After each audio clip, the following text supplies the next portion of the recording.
ये जब तक है तब तक जीव का बंधन है, और जब तीनों भस्म हो जाते हैं तब भगवत प्राप्ति हो जाती है। तो जो खूब नाम जप करता है, पवित्र आचरण करता है, उसके पवित्र संस्कार बनते हैं।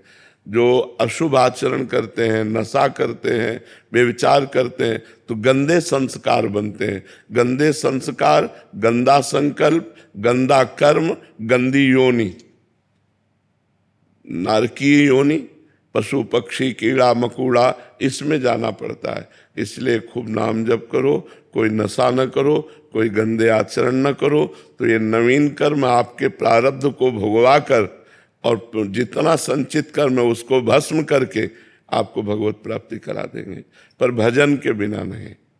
बारी मथे घृत होए बरु, सिकता ते बरु तेल, बिनु हरि भजन न भवतरी, या सिद्धांत पेल। बिना भजन के कोई संसार समुद्र से पार नहीं हो सकता, इसलिए खूब नाम जप करो। कृष्णा कुमार जी कैथल से। राधे राधे। राधे राधे महाराज जी। महाराज जी, कर्म और भजन में कौन बड़ा? भजन, क्योंकि कर्म नाशवान शरीर से शुभ और अशुभ कर्म होते रहते हैं, और भजन शुभ अशुभ दोनों को भस्म करके सुख ही सुख प्रदान करता है। कर्म में कभी सुख है, कभी दुख है, कभी लाभ है, कभी हानि है, कभी मान है, कभी अपमान है, कभी निंदा है, कभी स्तुति है। लेकिन भजन में केवल भगवान और महासुख, वो सारे पापों को नष्ट करके वो अविनाशी पद प्रदान करता है। कर्म की ताकत नहीं कि अविनाशी पद प्रदान कर सके, भजन की ताकत है कि वो अविनाशी पद प्रदान करेगा। कर्म तुम्हारा अच्छा से अच्छा बनेगा तो स्वर्ग लोक जाओगे, वहां पुण्य भोग कर पुण्य छीने मृत्यु लोके विसंति, फिर मृत्यु लोक आओगे। लेकिन अच्छा भजन बन गया तो भगवान को प्राप्त हो जाओगे। तो कर्म से बड़ा भजन है। भजन करते हुए कर्म करो तो भगवान की प्राप्ति हो जाएगी। कर्म त्यागी नहीं होता, कर्म फल त्यागी होता है। तो भजन करते हुए जो कर्म किया जाता है वो भगवान की प्राप्ति कराता है, और जो केवल कर्म किया जाता है वो अवश्य में वो भोक्तव्यम कृतम कर्म शुभाशुभम, शुभ और अशुभ कर्म जो बनेगा उसे भोगना पड़ेगा। और भजन इन भोगों का विनाश करके भगवत प्राप्ति करा देता है। भजन की समानता तो कहूँ कहाँ लग नाम बढ़ाई, राम न सकहीं नाम गुण गाई। जो नाम जापक को सुख मिलता है, जो नाम की महिमा है, वो स्वयं भगवान नहीं वर्णन कर सकते। भजन की समानता कर्म कैसे कर सकता है? समझ में आया आपको जी? फॉरम ठाकुर जी। श्री हरिवंश। राधे राधे महाराज जी, उपासक अपने उपास्य देव में अपना अहंकार कैसे समर्पित कर सकता है? सबका कारण ये अहंकार ही है, जो जन्म मरण कर्म सबका कारण। संसति मूल शूल प्रदनाना, सकल शोकदायक अभिमाना। आवागमन जन्म मरण का मूल ये अभिमान, समस्त शोकों का मूल ये अभिमान, समस्त कष्टों का मूल ये अभिमान, देहाभिमान।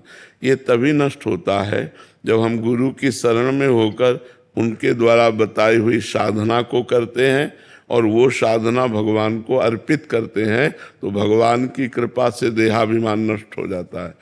जैसे अभी कि मैंने ये किया, फिर उस समय ये बात आएगी कि भगवान ने कृपा करके वृंदावन बुलाया, दर्शन कराए, साधु संग, ये सब भगवान की कृपा से। मेरे में कहाँ सामर्थ्य थी?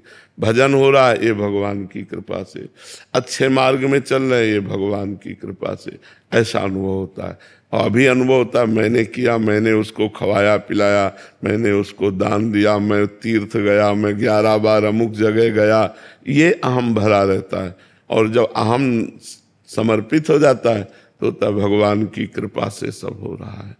मेरी सामर्थ्य कहाँ थी कि मैं एक बार भी कृष्ण बोल सकूं? ये तो भगवान की कृपा हुई कि मैं नाम जप कर रहा हूँ। ये तो भगवान की कृपा हुई कि साधु समागम मिला। ये तो भगवान की कृपा हुई कि सब गंदी बातें छूट गई और अच्छी बातें आ गई। ये साधक के अंदर आता है जब अहंकार खत्म हो जाता है। तो अहंकार नष्ट होने का उपाय है संत की शरण, गुरु की शरण और उनके द्वारा बताए हुए मार्ग पर चलना। शरणागति तभी मानी जाती है जब आज्ञा का पालन करें, और आज्ञा वही होनी चाहिए जो शास्त्र सम्मत हो। शास्त्र सम्मत साधना ही भगवत प्राप्ति कराती, मनमानी नहीं। यशस्वी जी जयपुर से। श्री हरिवंश महाराज जी आप कहते हैं कि भजन प्रारब्ध को काटता है, लेकिन हम कितने जन्मों का फल भोग रहे हैं? ये अभी आप सही शब्द नहीं पकड़ पाए।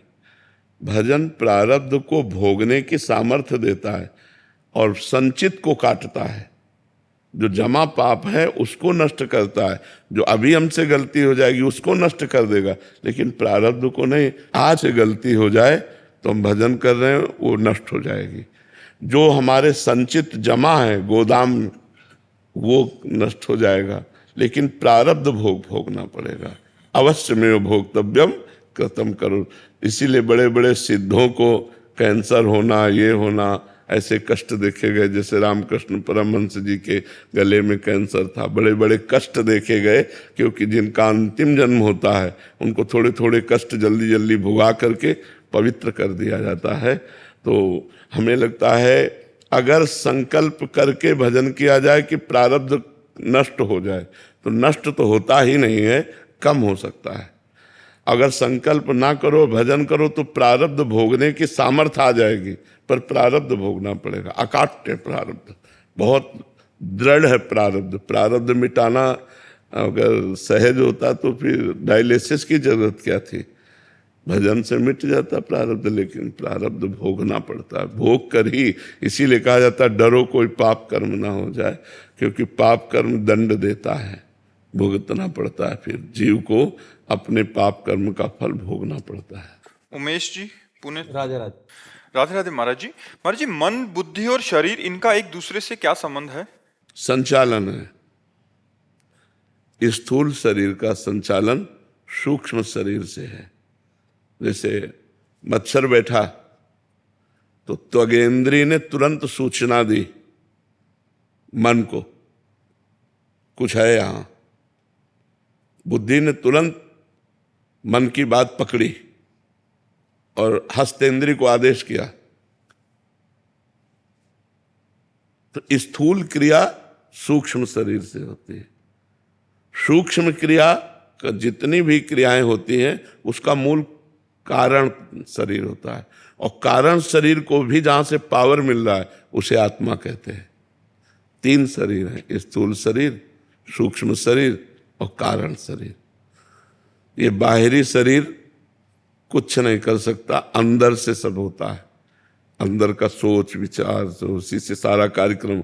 और अंदर जो सोच विचार होंगे वो वैसे ही होंगे जैसा तुम्हारा स्वभाव है, कारण शरीर के अनुसार। अब कारण शरीर की रचना पूर्व जन्म के कर्मों के अनुसार हुई है। तो कारण शरीर को पावर जहां से मिलता है वो आत्मा है, वही परमात्मा है। आत्मा ही परमात्मा है, परमात्मा ही आत्मा है। तो उस आत्म तत्व के प्रकाश से, पावर से प्रकाशित होकर के कारण शरीर से सूक्ष्म शरीर, सूक्ष्म शरीर से स्थूल शरीर। स्थूल शरीर में जो क्रियाएं होती हैं पहले सूक्ष्म शरीर में होती है, तब वो होती है। जैसे कोई आपको कानपुर जाना है तो पहले पूरा कानपुर पहुंच जाओगे आप सूक्ष्म शरीर से, वहाँ से अटैची करके ऐसे करके वहाँ से उस गाड़ी को लेंगे, गाड़ी से वहाँ से पहुँचेंगे, उनसे मिलेंगे, हाँ ठीक है। पहले क्रिया हो गई अंदर, अब बाहर वो क्रिया होगी। पहला सूक्ष्म शरीर सारा कार्य करता है, फिर वो स्थूल में क्रियान्वित दिखाई देता है।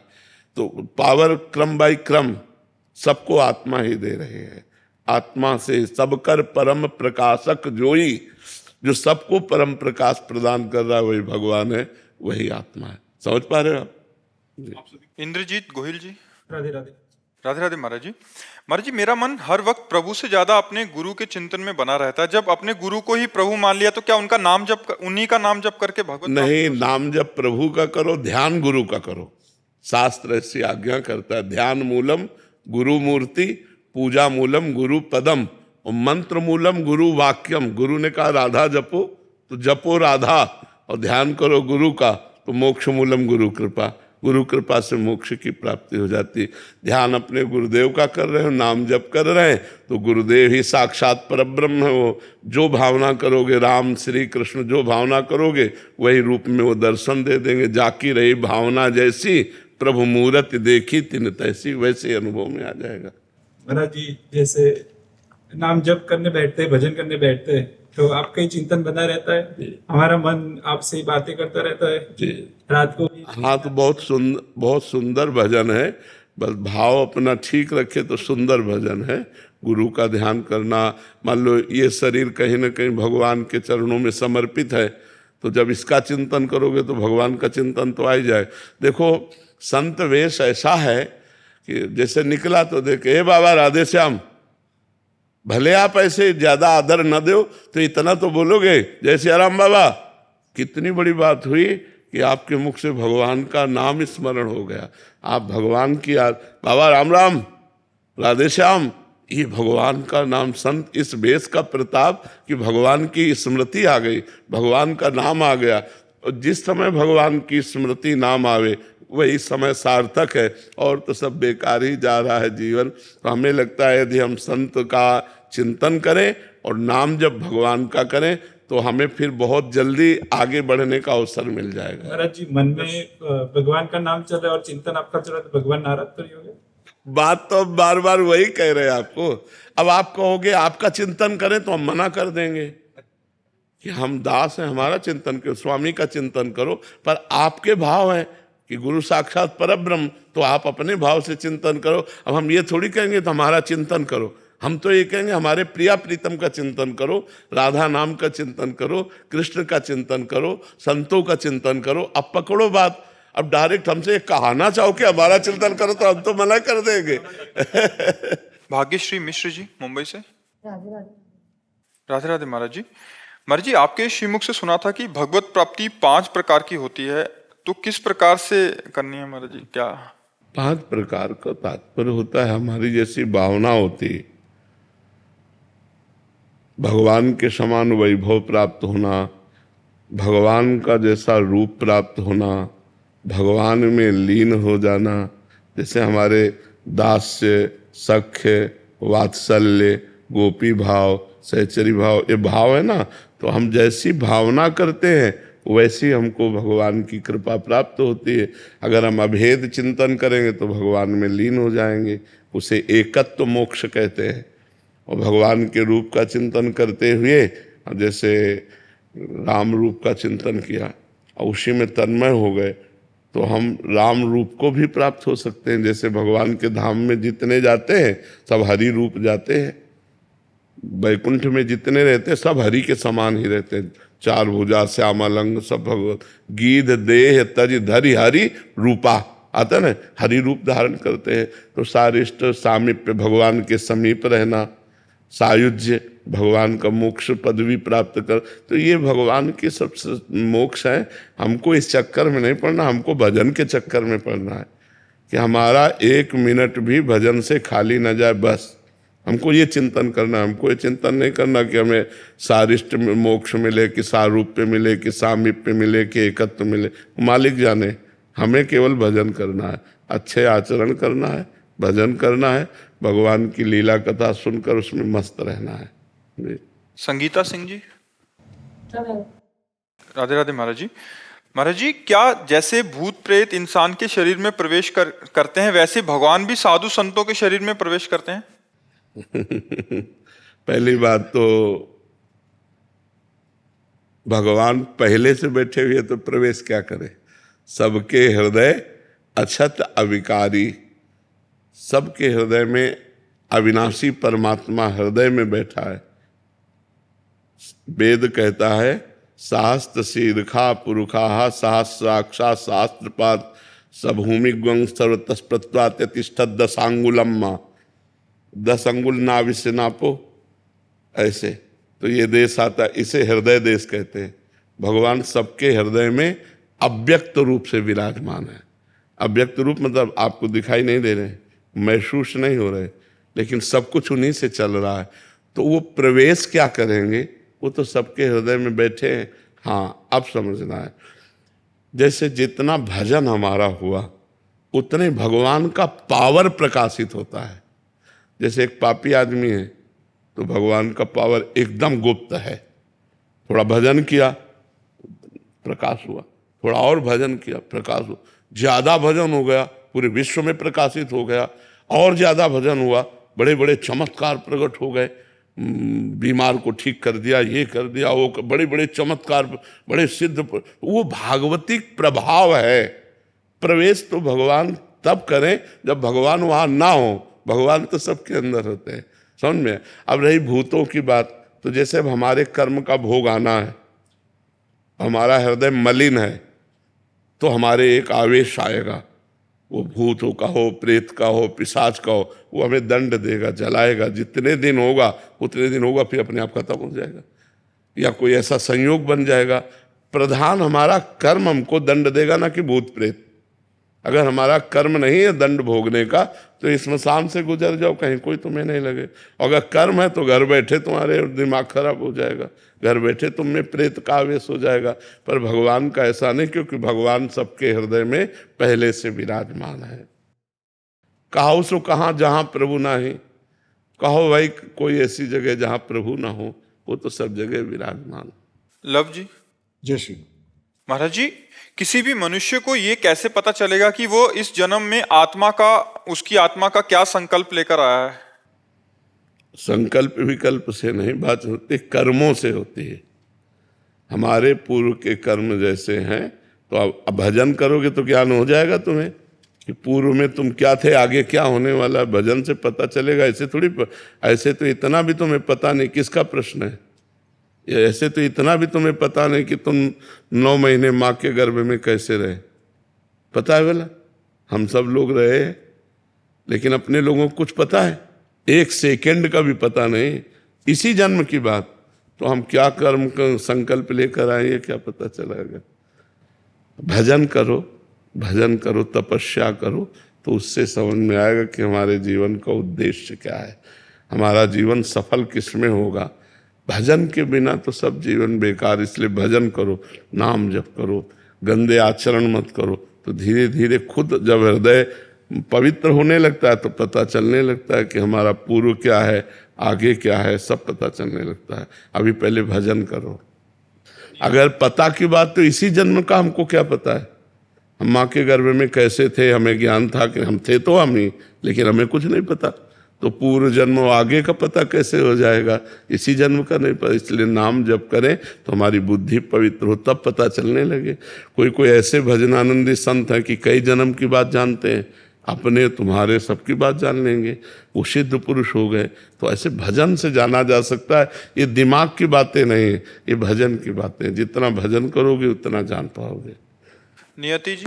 जय श्री हरिवंश। श्री हरिवंश महाराज जी। महाराज जी, मैंने बचपन से लड्डू गोपाल जी को भाई संबंध से सेवा किया है। अब आपकी कृपा से आपके द्वारा प्रदत्त श्री जी की अष्टयाम सेवा कुटिया पर विराजमान है। मैं और मेरी माँ जी करती हैं।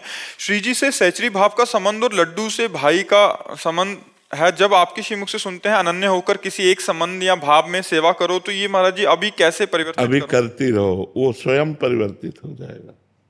स्वयं जब परिवर्तित होगा तो आपको क्लेश नहीं होगा। आप छोड़ोगे तो आपको क्लेश होगा। किसका है? हाँ, तो आप करती रहो, नाम जप करती रहो, भजन करके भाव करती रहो। वही लड्डू गोपाल है, वही प्रिया प्रीतम है, दो तो है नहीं। तो जब उनकी कृपा होगी तो चाहे लड्डू गोपाल में आसक्ति हो जाए या प्रिया प्रीतम में आसक्ति हो जाए, भाव तो एक ही रहेगा। बच्चा और नौ किशोर, प्रिया प्रीतम नौ किशोर हैं और लालजू बच्चा है, गोपाल जू। तो हमारा अगर बच्चा भाव रहेगा तो माँ भाव रहना चाहिए। वात्सल्य के द्वारा बच्चे का पोषण होता है, तो वात्सल्य भाव रहता है। तो अगर हम प्रिया प्रीतम नौ किशोर, तो हम दास दासी हैं, ऐसे भाव से चला जाता है। आचार्य परंपरा से भाव को स्वीकार किया जाता है। तो हमको चाहिए कि गुरु वाले भाव में चलना चाहिए। अपना भाव तो वो धीरे धीरे आ जाएगा, जबरदस्ती नहीं थोपा जाता। पहले भजन करो, ऐसे चलो, धीरे धीरे आ जाएगा, भाव आ जाए। रोहित मालान जी। श्री हरिवंश महाराज जी। महाराज जी, आप कह रहे हैं कि ये तुच्छ प्राणी दारू मांस आदि का बहुत सेवन करता था। धन्यवाद इसलिए करने आया हूं कि मैं इतना आदी हो चुका था। बाबा आपकी कृपा से अब मुझे मैंने सब कुछ छोड़ दिया, 1 साल हो गया। हाँ, नहीं, बहुत सुंदर भाई। हम तुम्हें धन्यवाद देते हैं जो आप बात मान करके गंदी बात छोड़ दिए। तुम्हारा जीवन अच्छा हो, स्वस्थ हो और तुम उन्नति को प्राप्त हो, यही हमारा तो लक्ष्य है कि बैठे बैठे बीमार अवस्था में भी कष्ट सह के बोलना, कष्ट सह कर आना, बस एक ही उद्देश्य, जब तक प्राण है तब तक हम अपने देशवासियों को जितना हमारी वाणी में सामर्थ्य है उतना पवित्र कर रहे हैं, उतना अच्छे मार्ग में चलावें। तो ये हमारा सौभाग्य है कि आपने छोड़ा, तो हमारी वाणी सफल हुई ना। धन्यवाद तो आपका है कि आपने हमारी बात मानकर गलत आचरण छोड़े। तो आप अच्छे बनो, नाम जप करो, अब दोबारा मत करना यार। भाव मैंने मतलब जीवन में चेंज जब आया था मेरे में कि मतलब मैंने पहले मन बनाया हो कि मैं कभी ना पीऊँ, तो वो 6 महीने आए गए। 6 महीने के बाद तुम्हारी एक रील देखी और तुमने असमर्थता जताई कुंभ ना जाने की। तो मैं वहाँ कुंभ जल लेने गए, तो वहाँ मैंने श्री जी वचन दिए कि मैं जीवन में मतलब मैं अपने बाबा के लिए जब जल लेके जा रहा हूँ तो मैं कभी ना करूँगा यार। तो तुम्हारे लिए जल लेके आया वहाँ से पैदल, फिर मतलब वहाँ के बाद फिर दोबारा अपने गांव से यहाँ तक दंडवत आया तुम्हारे लिए यहीं। बहुत बहुत सुंदर, बहुत सुंदर। ये सब भगवान की कृपा से होता है। बहुत सुंदर। यथार्थ शर्मा जी, ग्वालियर से। राधे राधे। राधे राधे महाराज जी। महाराज जी, मैं एक कॉलेज विद्यार्थी हूँ। नियमित रूप से आपका एकांतिक वार्तालाप सत्संग श्रवण करने का प्रयास करता हूँ, आपकी आज्ञा पे चलने का भी प्रयास करता हूँ। महाराज जी, आपके वचनानुसार मैं प्रयासरत रहता हूँ कि किसी भी निंदा आदि ना करूं और व्यर्थ तथा प्रापंचिक चर्चाओं से दूर रहूं, किंतु कॉलेज एवं समाज में सहपाठियों तथा मित्रों में प्राय इन्हीं बातों की बहुल्यता रहती है। किसी प्रकार की भागवतिक चर्चा सुनने और करने की नहीं मिलती। इन प्रापंचिक बातों को कानों से भी सुनने पर बहुत पश्चाताप होता है, गुरु अवज्ञा सी लगती है। महाराज जी, ऐसे में मन खिन्न हो जाता है। महाराज जी, कैसे? जैसे विभीषण जी लंका में रहकर भगवान की भक्ति किए, हमको ऐसे अपने मित्रों के बीच में रहकर भक्ति करना है। अंदर से राधा राधा, बाहर से जो निंदा स्तुति की बात हो तो मन हटा लो। और ऐसे बैठे दिखाई दे रहे हो लेकिन अंदर से जैसे ताप हो रहा ना, ये आपको निष्पाप बना देगा। रहना तो पड़ेगा ही। अब पढ़ाई कर रहे हो तो विद्यार्थियों के बीच में, ड्यूटी कर रहे हो तो संसारी पुरुषों के बीच में, अब वहाँ ज़्यादा भक्ति का प्रभाव थोड़ी दिखाओगे। भक्ति अंदर रखो। अब ऑफिस में जाना है, लोग शराब पी रहे हैं, वहीं तुम्हें बैठना है, लोग पी रहे। अब तुम्हें ये थोड़ी दिखाना है कि हम अलग चीज़ हैं, बैठे हैं, नहीं हमारी रुचि नहीं, हम पीते नहीं। ऐसा हिम्मत रखनी चाहिए कि अगर भाई वो कह रहे हैं कि जरा डालिए तो हम डाल देंगे, लेकिन हम पिएंगे नहीं। मित्र मतलब ऐसी ऐसी परिस्थितियां हैं कि जैसे आर्मी में है, अब उनको ड्यूटी लगी है, परोसिए, तो अब ऐसी परिस्थिति में क्या करूं, तो हम कहा परोसिए, आप परोसिए, कोशिश करो, आप मत खाइए। अगर आपको सत्संग मिला है, आप चाहते हो कि मैं ना खाऊं, तो आप मत खाइए और भजन कीजिए, पर परोसिए, क्योंकि आपकी ड्यूटी है। वहाँ अगर नहीं कहते तो फिर आप कहीं दंड के भागी ना बन जाए। अगर जो जैसा आदेश हो रहा है सरकारी, वैसा हमें लगता है दबाव पक्ष तो कहीं नहीं होता कि आप ये खाइए, आपके लिए दोनों हैं, जो मना है सो खाइए, ऐसा ही होता है। लेकिन आप अगर परोसने में तो आपको परोसना पड़ेगा, आप बनाने में तो आपको बनाना पड़ेगा। खाइए मत, वो तुम्हारी।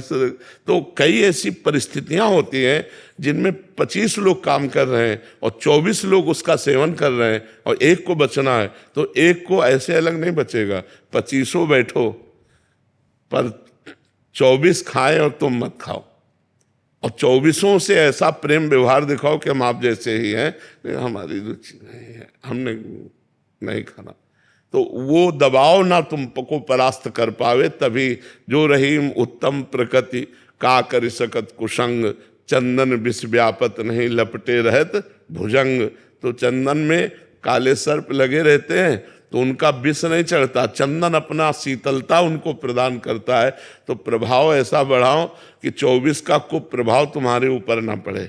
हो सकता है तुम्हारी ऐसी निष्ठा देखकर 24 में 1-2 टूट जाएं कि भाई हम भी इसकी तरह चलेंगे। ऐसे हम बने, ना कि हम 24 के प्रभाव से टूटकर 25वें भी उसी में टूट रहे हैं लोग और लहसुन प्याज भी छोड़। हाँ, क्योंकि जब प्रभाव पड़ेगा आपका, मेरे संग जो बैठ के खाते थे वो लहसुन प्याज छोड़ने लगे धीरे धीरे। हाँ बिल्कुल। एक वकील है सत्संगी, कम से कम 30 वकीलों को उन्होंने बदल डाला। 30 लोग धोती कुर्ता में और राधा वल्लभ श्री हरिवंश श्री, तो हम कहा धन्यवाद है। 30 लोगों ने व्यसन छोड़ दिया, 30 लोगों ने गंदी बातें छोड़ दी और उनके साथ होकर के जुड़। तो अगर हम चाहे तो कई लोगों को बचा सकते हैं, अपने प्रियता, अपनी मित्रता। अच्छा, कोई हट किए हुए तो देखो ये बच्चा ने, इसके मित्रों ने कहा तो इसके दिमाग में कहीं ना कहीं बात बैठी और इसने छोड़ा, इसको रास्ता मिला, देखो बढ़िया चल पड़ा। नहीं तो ऐसा पीने वाला कि मतलब मित्र लोग ऐसा कहते थे। तो हमें लगता है कि अगर हमारे सद्वाक्य जाएंगे तो टूटेगा एक दिन। हाँ, मेरा मित्र एक आर्मी में, तो मतलब वाको भी मैं वाणी भी छोड़ू। हाँ, रश्मि जी दिल्ली से। राधे राधे महाराज जी। महाराज जी, अगर कोई व्यक्ति हमारे सीधेपन का फायदा उठाकर हमारे साथ छल कपट करता है या विश्वासघात करता है तो उसे क्या हमें अपने जीवन से त्याग देना चाहिए? नहीं, इस परिस्थिति में खुद को कैसे प्रसन्न रखें? देखो, भगवान के परम भागवत अवतारी पुरुष धर्मराज युधिष्ठिर, भीम, अर्जुन, नकुल, सहदेव अपने बाहुबल से इंद्रप्रस्थ की स्थापना की और पूरे विश्व को परास्त करके सम्राट बने, और शकुनी ने पासे में सब गायब कर दिया। क्या भगवान उस समय सुदर्शन चक्र का अगर प्रयोग कर देते शकुनी के ऊपर तो सारा खेल समाप्त हो जाता, कौरव भी बच जाते और पांडवों को भी दुख ना भोगना पड़ता, पर ऐसा कुछ नहीं किया।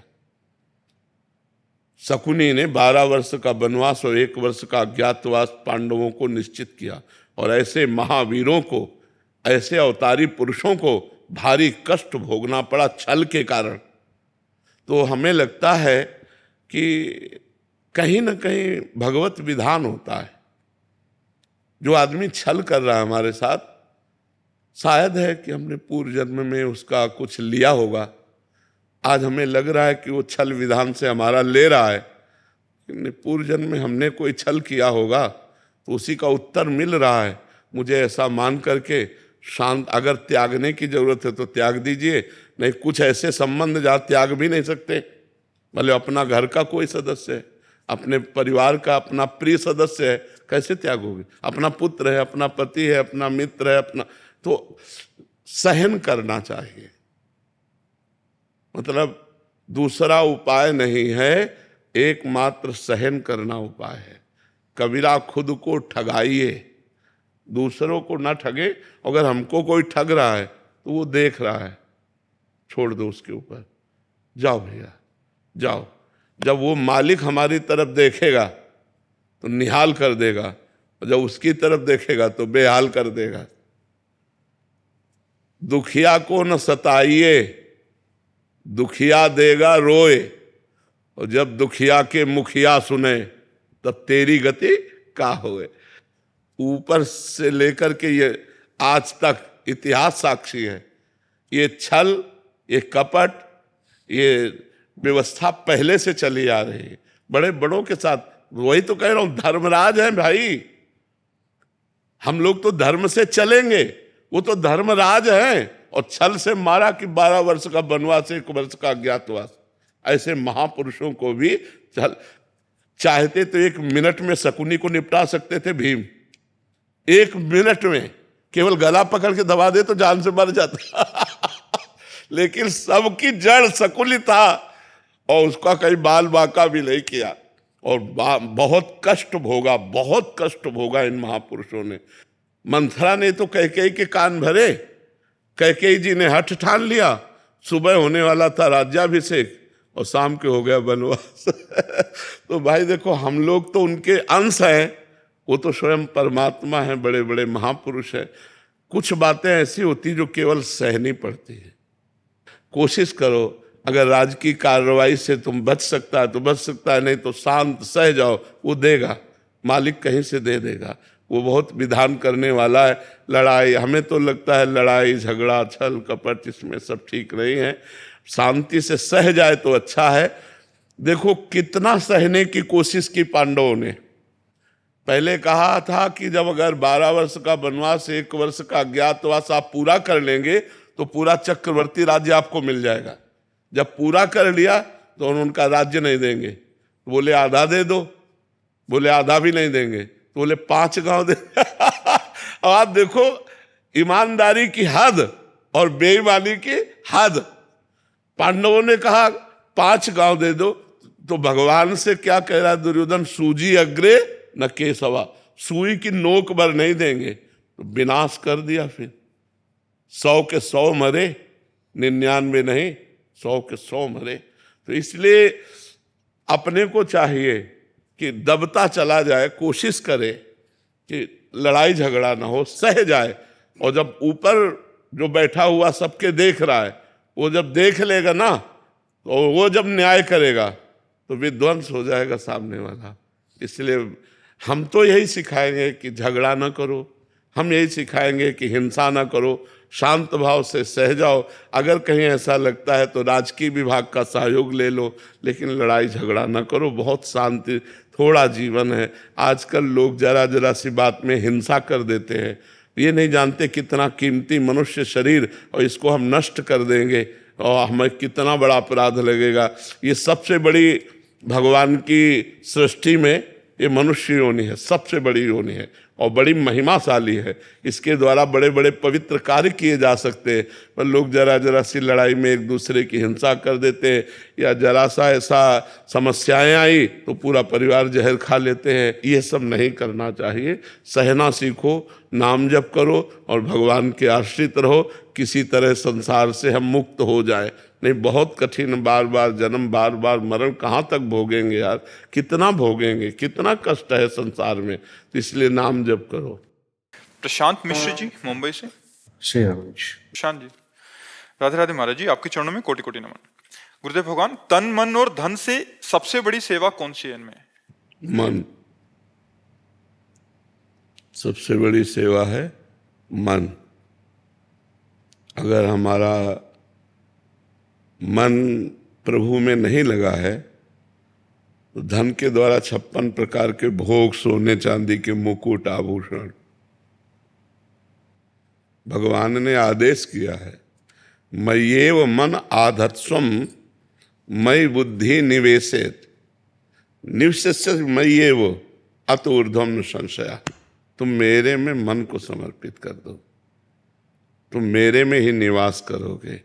अम्बरीश जी चक्रवर्ती सम्राट हैं, उन्होंने क्या समर्पित किया? सावई मनः कृष्ण पदारविंदयो। गोपीजनों की क्या स्थिति है? उधो मन न भये 10-20, एक हुतो सो गयो श्याम पे। अब को आराधे ईस, उधो मन न भये। उधो मन माने की बात, दाख छुहारा छाणी अमृत फल, विष कीरा विष खात, उधो मन माने की बात। दुर्योधन ने 56 प्रकार के भोग बनाए थे और इंद्र जैसा वैभव महल में तैयारी की थी कि श्री कृष्ण संधि कराने आ रहे हैं, उनको अपने पक्ष में कर लेंगे। जब भगवान से कहा कि पधारो महल में, तो भगवान ने कहा नहीं, तेरे में प्रीति नहीं है और मेरे में भूख नहीं है, दो में ही भोजन पाया जाता है। भूख ना होने पर भी प्रीति में पाया जाता है। आओ थोड़ा सा भी पा लीजिए। और भगवान ने कहा मैं आप्त काम हूं, मेरे में भूख नहीं, इसलिए। और वही भगवान वहीं से सीधे विदुर जी के घर जाते हैं और विदुरानी के अंदर इतनी अपार प्रीति है कि उनको शुद्ध नहीं अपने तन की। भगवान जब गए तो भगवान के ध्यान में मगन होकर स्नान कर रही थी। जो ही किसी दरवाजा कौन, तो श्री कृष्ण, बस इतने में तो डूब गए। लड़खड़ाती हुई दरवाजा खोला, वो उनको होश नहीं, पकड़ कर भगवान अंदर ले गए। विदुरानी जी से कहा भूख लगी है, क्योंकि प्रीति है ना, तो प्रेमी के हाथ का भगवान पाना चाहते। भूख लगी है तो क्या?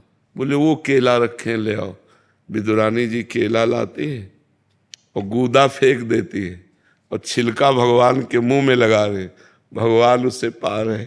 इसमें प्रधानता अगर धन की होती तो दुर्योधन के यहाँ पाते, अगर तन की होती तो भगवान दुर्योधन के यहाँ सुंदर राजकुमार धन सब शरीर से व्यवस्थाएं की थी।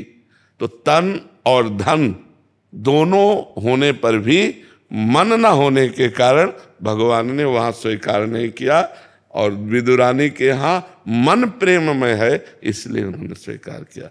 तो तन और धन से बड़ी सेवा है मन की सेवा।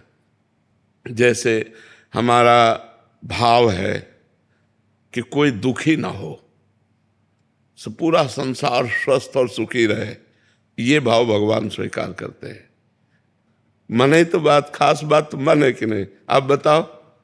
जैसे हम आपको बुलाया अपने घर, सब भोजन दे दिया, लेकिन हमने प्रीति नहीं दी और कुछ नहीं है, प्रेम से आपको बुला के बैठा ला, प्रेम से मन दे दिया 10 मिनट आपसे, तो आपको लगेगा यार बहुत अच्छे आदमी, जरूर गरीब आदमी, नहीं खवा पिया पाए, पर यार मतलब हमारा मन संतुष्ट हो गया। हाँ, तो वो मन लगा करके जो प्रीति की जाती है वही खास। सब जगह मन श्रेष्ठ हुआ कि नहीं हुआ? कहीं भी आप देखो तो हमारा चाहना भी मन लगा करके है। और कोई भी कार्य करें उनमें प्रधान तन होता है या धन होता है या मन होता है। कोई भी क्रिया करो प्रधानता मन की होती नहीं। तो मन लगाकर बात सुनना, मन लगा करके आप पढ़ाई करना, मन लगाकर आप इस कार्य को करना, सारा का सारा खेल मन का है ना मन का। तो तन और धन ये गौड़ है, मुख्य है मन। तन और धन का क्या अस्तित्व है महाराज जी? इन दोनों का क्या अस्तित्व है? अगर हम शास्त्र के अनुसार, संत वाणी के अनुसार, धर्म के अनुसार अपने तन को लगाएं और अपने धन को लगाएं तो हमारा मन पवित्र हो जाएगा, और मन पवित्र होकर भगवान में लग गया तो सब बात बन गई। जैसा हम आचरण करते हैं वैसा ही मन में संस्कार बनता है, और जैसे मन में संस्कार बनते हैं वैसे हमारे आचरण होते चले जाते हैं। तो हमको आचरण सुधारने हैं। हमें शराब नहीं पीना, हमें मांस नहीं खाना, पराई बहन बेटी की तरफ गंदी दृष्टि से नहीं देखना, पराया धन नहीं लेना, ये तो सब कोई जानता है, लेकिन जानते हुए भी मानता नहीं है। बस बात इतनी है, अगर मान जाए तो सब बात बन जाए।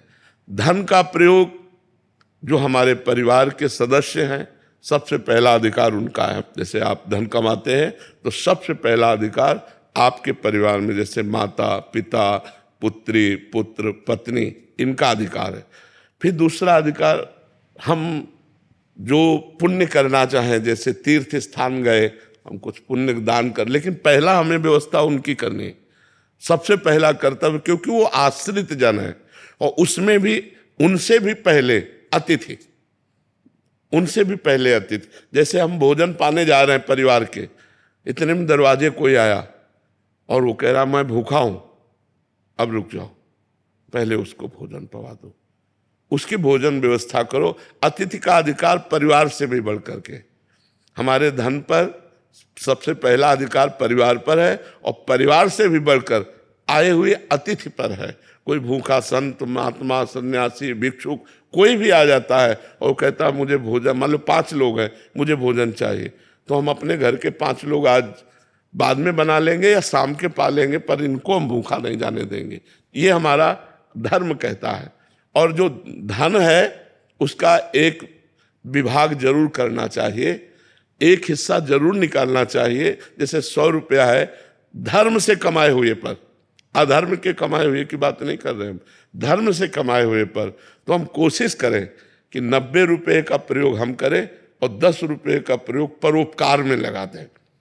तीर्थ याटन गए, कहीं भगवान की सेवा, दान पुण्य, या किसी बीमारी की अवस्था में हम सहयोग कर दें, या जहाँ जैसा किसी गरीब की कन्या, या जहाँ जैसा लगे 10 रुपये 100 में निकाल के रख देने चाहिए। 90 प्रयोग करो, 100 निकाल के 10 रख दिए, और वो जब इकट्ठा हो गए, मान लो हम कह रहे महीने में हमारे 200 रुपये इकट्ठा हुए, हम 200 को चारा लेते हैं हरा और गऊओं को पवा देते हैं। तो ये धर्म विधान से चले तो हमारा तन मन धन सब पवित्र हो जाएगा। एक भागवत करा देते हैं, सब लोग 7 दिन भगवान की कथा सुने, थोड़ा थोड़ा प्रसाद पाए, हो गया। ऐसे सत्कर्म करते थे पहले धार्मिक लोग। पार्टी का मतलब है सब लोग मिल करके एक उत्साह मनाना। तो भगवान का नाम कीर्तन करो, भगवान की जय जयकार करो, सुंदर भोग लगाओ, बैठकर पाओ, ये सात्विक पार्टी। अब तो देखो, आप लोग खुद देखो क्या हो रहा है।